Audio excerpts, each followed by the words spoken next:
Sardar Singh convent college की online कक्षा में कक्षा 12 के विद्यार्थियों का एक बार पुनः स्वागत है। और कक्षा 12 में जो हमारा टॉपिक काव्य के अंतर्गत चल रहा है वो टॉपिक है कैकेयी का अनुताप, जो मैथिली शरण गुप्त द्विवेदी युग के कवि हैं और इनकी साकेत से अवतरित है। और ये 8वें सर्ग से है, साकेत के 8वें, क्योंकि पहले भी बताते आए हैं कि ये जो पद्य हैं इनका अर्थ तो किसी एक या दो लाइन का के नीचे अंडरलाइन करेगा और उसकी व्याख्या पूछेगा। पहला प्रश्न तो एक ही होगा कि इसका शीर्षक क्या है, इसके लेखक क्या हैं या कवि कौन है। फिर इसमें से कुछ प्रश्न भी पूछेगा बना करके, उसके अर्थ के आधार पर, अर्थ जो आपने देखा है समझा है उसके आधार पर दो एक प्रश्न हो गए। और साथ ही रस, छंद और अलंकार भी पूछ सकता है और ये भी पूछ सकता है कि ये किस ग्रंथ से है, मैथिली शरण गुप्त के किस ग्रंथ से अवतरित है, ये भी आपसे पूछा जा सकता है। रस क्या है, अलंकार क्या है, इसका छंद क्या है। छंद आपको बता चुके हैं, सवैया छंद में लिखा गया है। ठीक है, सवैया हम लिखे दे रहे हैं, ये पूरा जो है सवैया छंद में लिखा गया है। सवैया इस प्रकार से लिखते हैं, कुछ बच्चे लिखने में दिक्कत हो सकती है उनको। ठीक है, तो सवैया छंद में पूरा ही है, जो कैकेयी का अनुताप है ये सवैया छंद के अंतर्गत ही है। तो प्रश्न कुछ भी पूछ सकता है, इसलिए अर्थ जानना जरूरी है। अर्थ के साथ साथ कहाँ कौन सा अलंकार है, कौन सा रस है, कौन सा छंद है, ये ग्रंथ, क्योंकि यहाँ शीर्षक है, केवल छोटा सा भाग देते हैं, तो उसका ग्रंथ क्या है, किस ग्रंथ का ये भाग है जो आपके कोर्स में अवतरित है। और वह जो ग्रंथ है वो हो सकता है कई भागों में बटा हो। जब महाकाव्य है साकेत तो निश्चित रूप से छोटा तो नहीं होगा, महान बड़ा काव्य है। तो कौन सा सर्ग है, कौन सा अध्याय है, ये कुछ सामान्य सी बातें हैं जो सबके साथ लगती हैं। कोई भी छंद होगा इसमें से और उसमें से पूछ लेगा किस सर्ग से है या किस ग्रंथ से। तो इन सब चीज़ों का भी आप ध्यान रखेंगे ताकि आपका कोई भी क्वेश्चन छूटने ना पाए, क्योंकि कभी कभी ऐसे प्रश्न पूछता है जो होते बहुत आसान से हैं, लेकिन चूंकि हमारे पढ़े हुए नहीं होते इसलिए हम उनको अच्छी तरीके से जान नहीं पाते और हमारा वो प्रश्न छूट जाता है। तो चलिए हम लोग आगे पढ़ते हैं। छठे भाग के अंतर्गत कैकेयी, माता कैकेयी अपने किए गए कृत्य का, जो उन्होंने कृत्य किया, राम को वनवास दिला दिया और भरत को राजगद्दी दिला दी, तो वो जो कृत्य उन्होंने किया था आज उनको अपनी गलती का एहसास है और उसी का अनुताप कर रही हैं या पश्चाताप कर रही हैं। तो आगे क्या कह रही हैं माता कैकेयी, कहते हैं जल पंजरगत अब अरे अधीर अभागे, वे ज्वलित भाव थे स्वयं तुझी में जागे। अब अपने मन को संबोधित कर रही हैं और अपने मन से, क्योंकि इससे पहले कहा कि क्या कर सकती थी मरी मंथरा दासी, मेरा ही मन निज रह सका न निज विश्वासी। का कि यहाँ लोग कहते हैं कि समाज में ये बात प्रचलित है कि जो मंथरा थी, इनकी जो दासी थी, उसी ने इनके कान फूंके थे, कान भरे थे और इस वजह से इन्होंने किया, तो उसको भी इन्होंने तिरस्कृत कर दिया, उसको उस बात को भी हटा दिया। देखिए ऐसा है, वास्तविकता तो यही है कि जब मनुष्य के मन के अंदर कोई बीज अंकुरित हो जाता है, किसी चीज़ का बीज अंकुरित हो जाता है, जन्म ले लेता है, तो जो अगला होता है उसको बढ़ावा देने वाला, जैसे झगड़ा होता है गांव में, तो हल्की फुल्की कहीं ना कहीं अंदर से एक बीज अंकुरित होता है कि इनको हम ये कर देंगे, ऐसा इनके साथ हम करेंगे ज़रूर, लेकिन वो कर नहीं रहे हैं, वो बीज ही है केवल अभी। और वो उस बीज को जो अंकुरित होने वाला है उसको अंकुरित करके और उसे पेड़ के रूप में बड़ा बना देना, ये अन्य का काम है। तो वास्तव में कहीं ना कहीं उस समय कैकेयी माता के मन में ये बीज जम चुका था, ये बीज पड़ चुका था कि राम को जो है, राम को राजगद्दी ना मिले, मेरे बेटे भरत को राजगद्दी प्राप्त हो। तो ये बीज कहीं ना कहीं उनके अंदर था और उसको सिर्फ मंथरा की बातों ने उसको सींचा और उसको एक पेड़ सा बना दिया, बड़ा पेड़ बना दिया। और इस वजह से ये जो कार्य हुआ, राम को 14 वर्ष का वनवास मिला और भरत को राजगद्दी दी गई, तो सिर्फ उस वही कारण था। तो हमेशा ध्यान रखिएगा कि आपके मन में जो बीज है, अगला आपके उस बीज को पेड़ ना बना दे, इस चीज़ का ध्यान रखना होता है समाज में। क्योंकि ऐसे लोग बहुत होते हैं जो उकसाते हैं, जो बढ़ावा देते हैं, जो झगड़े को एक चरम सीमा तक पहुंचा देते हैं। जो झगड़ा बिल्कुल छोटा सा होता है उसको इतना बड़ा बना देते हैं अपनी बातों को कह करके कि फिर मारपीट या अन्य भी चीज़ें होती हैं, कत्ल वतल भी हो जाते हैं।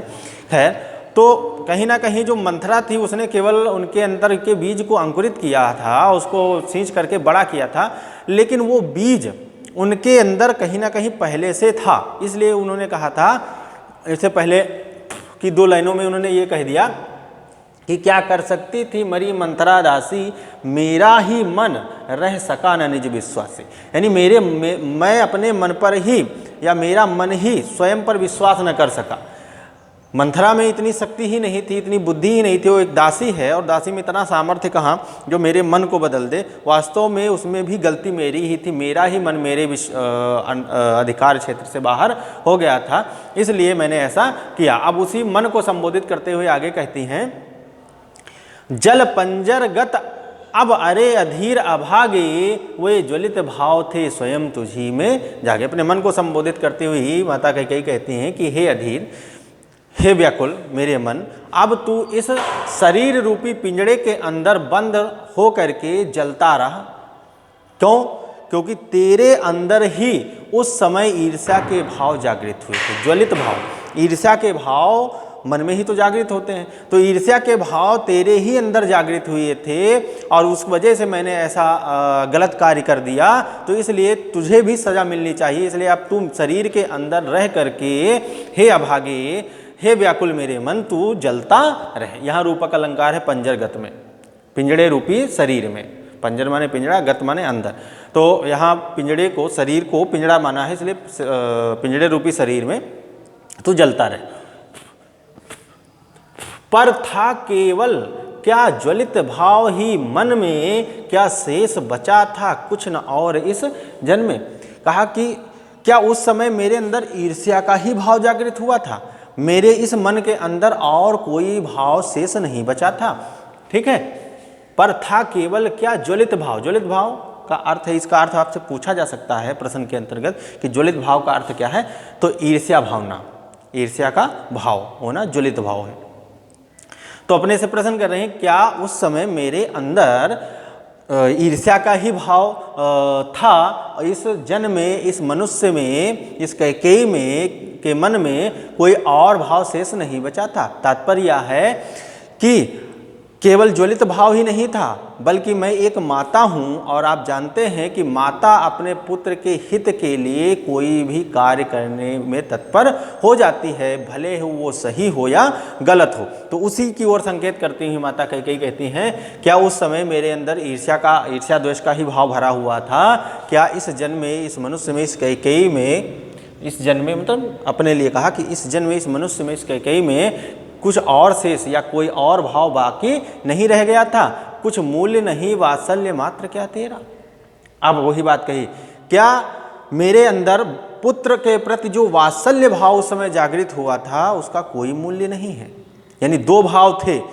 एक भाव तो ज्वलन की, ईर्ष्या का भाव तो खैर था, जागृत हुआ था, लेकिन साथ ही साथ चूंकि मैंने अपने पुत्र की हित के लिए कि पुत्र राजा बनेगा, तो उसके प्रति जो मेरे अंदर वात्सल्य भाव था, वह भी एक कारण उस समय रहा जब मैंने राम को 14 वर्ष का वनवास दिलाया और भरत को राजगद्दी दिलाई। तो इसी संबंध में कहा कि कुछ मूल्य नहीं वात्सल्य मात्र क्या तेरा। क्या उस समय मेरे अंदर जो पुत्र के प्रति जो मोह उत्पन्न हुआ था, उससे जो मेरे अंदर पुत्र वात्सल्य उत्पन्न हुआ था, उसका कोई मूल्य नहीं है। संसार में एक माता के वात्सल्य का कोई मूल्य नहीं होता। पर आज अन्य सा हुआ वत्स भी मेरा। लेकिन कहा जिस पुत्र के लिए मैंने ऐसा कृत्य किया, वही आज जो भरत मेरा जो पुत्र है वो अन्य सा हो गया है, आज वह मुझसे बात नहीं कर रहा है। भरत बहुत नाराज हो गए थे और माता कैकेयी से बात करना भी उन्होंने बंद कर दिया था। तो वही कहा कि जिस पुत्र के लिए मैंने ऐसा कृत्य किया वही मेरा पुत्र, वत्स, वत्स माने पुत्र, अर्थ पूछ सकता है कि वत्स माने क्या होता है, अर्थ इसका क्या होता है, पुत्र। अन्य सा हो गया है, अर्थात आज वह मुझसे बात भी नहीं करता, मुझे देखना भी पसंद नहीं करता। आगे देखें, थूके मुझ पर त्रैलोक के भले ही थूके, जो कोई जो कह सके कहे क्यों चूके। कह रही हैं कि जो मैंने कृत्य किया है निश्चित रूप से वो घृणित कृत्य है, वो निंदनीय कृत्य है। तो इसलिए इस संसार में तीनों लोक जो हैं मुझ पर थू थू कर रहे हैं, यानी मेरी निंदा करें, थूकने का मतलब है मेरी निंदा कर रहे हैं। और जो जिसके मन में जो आता है वो कह रहा है, और मैं भी कहती हूँ कि कहे क्यों चूके, कहने का उनको अधिकार है और उसको रोका नहीं जा सकता। इसलिए जो जिसके मन में जो आए मेरे प्रति वो कहे, उसमें चूकना नहीं चाहिए, यानी कहता रहे, कोई फर्क नहीं पड़ता। छीने न मात्र पद किंतु भरत का मुझसे, हे राम दुहाई करूं और क्या तुझसे।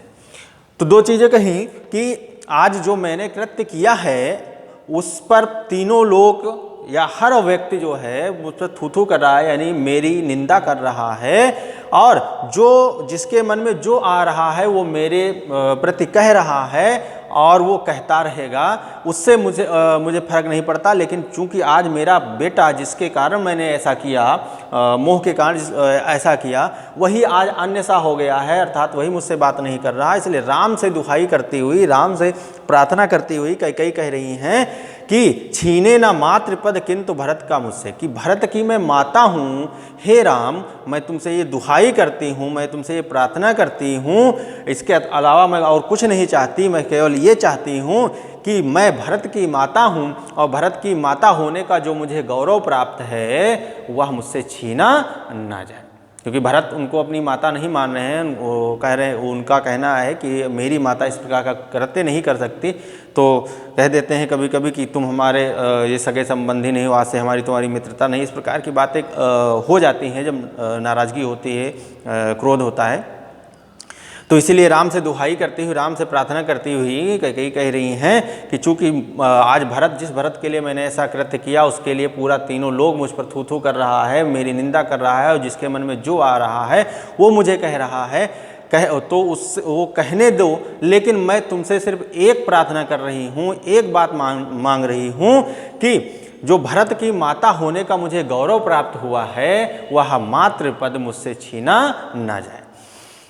कहते आते थे यही अभी नर देही, माता न कुमाता पुत्र कुपुत्र भले ही।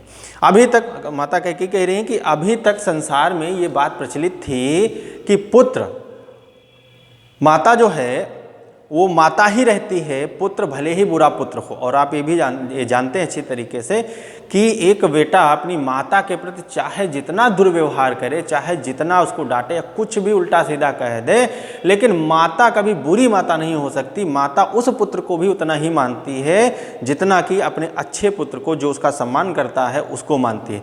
कभी वो बुरी माता नहीं हो सकती। ऐसा नहीं होगा संसार में, आपने देखा होगा कि कोई माता ऐसे घर हैं जहाँ पर बेटा जो है बड़ा तिरस्कार करता है, खाना तक नहीं देता, पानी भी उठाकर नहीं देता, बहुत तिरस्कार करता है। लेकिन जब भी फिर भी अगर कहीं उसका अहित होने की बात आती है, कहीं अहित दिखाई देता है, तो वही माता जिसका वो तिरस्कार कर रहा है वह उसके लिए बुरी नहीं होती, बल्कि उसकी अच्छाई या उसके हित के लिए अपना सर्वस्व न्यौछावर करने के लिए तत्पर रहती है।